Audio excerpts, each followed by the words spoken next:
Erkki Tuomioja, varsågod.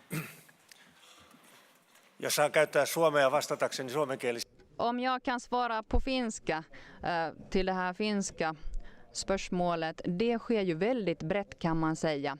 I själva saken överallt i världen, och till exempel vi har ju ett biståndsarbete som har väldigt likadana förutsättningar och vi har många gemensamma projekt.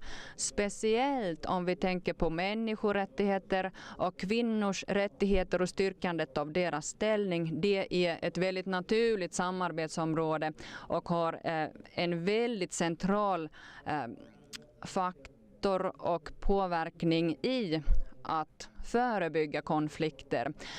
Ett område där vi jobbar mer och mer tillsammans är en kontaktnätverk för fredsförmedling. Alla nordiska länderna har bra erfarenheter av vällyckade fredsfrämjande lösningar och vi kan göra ett mera resultatrikt område tillsammans.